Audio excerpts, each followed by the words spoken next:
So I've been very fortunate to have been involved in the planning of several towns, cities, communities, provinces, and islands all over the Philippines. So I've gotten to travel around Luzon, Visayas, and Mindanao. And tourism is usually the focus of a lot of these planning projects. But even if it's not, for example, when a local government asks us to work on a CLUP or a development plan, tourism always pops up. And it's really because all of us here are at some point in our lives travelers or tourists. And there really are in some of my planning work in relation to tourism. So I'll be mentioning some of the work I've been a part of, but we'll focus on Ilocos Norte, San Vicente, and Puerto Princesa. Both of them are in Palawan. Okay, so 1.1 billion people cross borders every year, meaning every year there are 1.1 billion who leave their country to travel. 1 in 10 people in the world work in tourism. That's directly working in tourism. So there are even other jobs that are being created by tourism indirectly. 7% of global exports are out of tourism. And out of the services exported, 30%. And 10% of the global GDP is from tourism. So it's a 1 trillion industry worldwide. So tourism is now bigger than oil exports, it's bigger than food production, it's bigger than the automobile industry.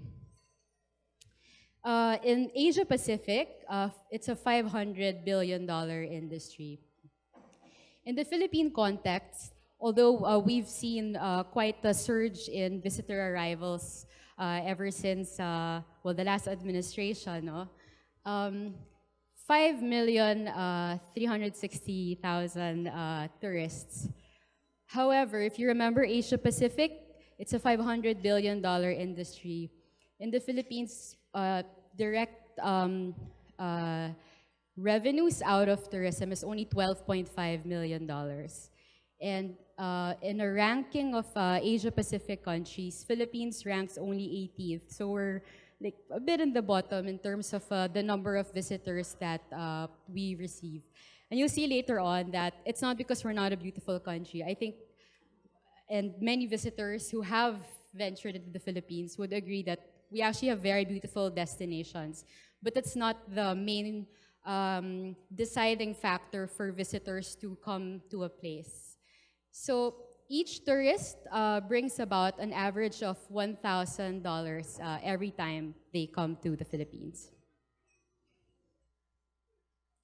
So first insight or first principle in terms of planning for tourism, have a holistic and strategic plan. So similar to a lot of our urban or environmental planning issues, we shouldn't look at tourism as an isolated challenge or as an isolated goal. For example, traffic is a topic that we're always asked about as planners. And whenever we're asked about how to solve traffic in busy cities like Manila, Cebu, Davao, or Iloilo, it's not just because there are a lot of cars. We shouldn't just plan for the short term. When we were working on the master plan of San Vicente in Palawan, we were fortunate that two of our main clients included then Secretary Mon Jimenez, who, as you know, is a marketing guru, and Secretary Singson, who was then DPWH Secretary. And they're asking us to plan for 40 years. And you're like, how can we plan projection? Do it. We should forecast not just growth of visitor arrivals, but growth of population, and consider as well opportunities and challenges that could come from other sectors or from other outside threats. And very important, you cannot manage what you do not measure. So this is a common challenge that we found in our work with many places around the Philippines. No? Many LGUs do not even know how many beds they have, how many rooms they have. Many LGUs as well, but domestic arrivals were growing at 6%. So still very little. And oddly enough, we found out most of their international visitors were actually coming into Fort Elocandia. If any of you visited Fort Elocandia around the time, there are all these gamblers. Some of them probably didn't even know they were in the Philippines because suddenly there are all these better casinos that were popping up in other parts of China and Southeast Asia. So with the strategic plan and of course many other things that they were able to do right, they had 260,000 visitors in 2012, but in just 4 years, visitor arrivals grew into 2 million. Palafox Associates was just yesterday awarded the Metro Davao Master Plan.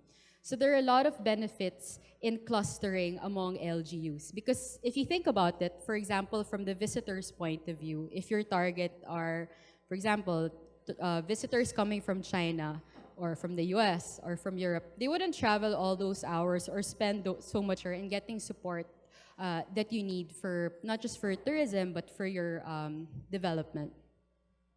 Cooperation among people, the public, and private sectors is very important. So PPP is 4P, so it's not just public-private participation, but starting with the P, the people.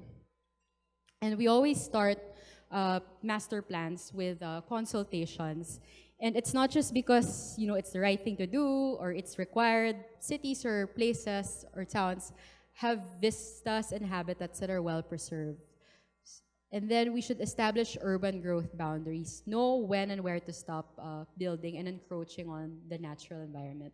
And a lot of them are mangroves and forests, and 100 hectares of them will be for solar farms. Next. So establish urban growth boundaries. London, around it, there's an area called Greenbelt. So there are very strict provisions on what can be built around them, around the core, of London. Image on the left, bottom left, that's from Sanya, China. So it is reclaimed land, but these are some of the what they call the ghost projects. No one lives there. So it's unfortunate that nature was altered for something that isn't used for people. And the one on the right is in Coron, Palawan. So it was reclaimed. We don't understand because there's a lot of open space in Coron. A sense of entry. So know as well how your visitors are entering. Although Lawag has one of the oldest international airports outside of Manila, 90% of their visitors were coming in by land. So the sense of entry from land was improved by the LGU. Before, when you enter, quarantine, security check, DA check. So it's so unwelcoming. So the province changed it to make it more welcoming. Okay, next please. Public transport is part of the visitor experience. Those of you who've been to, for example, can you tell what the image is top left? It's the Shibuya crossing in Tokyo. So it's very famous in movies. London Underground is very much part of London's heritage. Bicycles in Barcelona. So there are many cities around the world who have rentable bikes. And the ferry in Hong Kong. So these are ways to engage people in places to have convenient, comfortable, unique public transport. Okay, we're proposing transport hubs like in Navotas City. Okay, and then we looked into a well-connected transport network plan in San Vicente.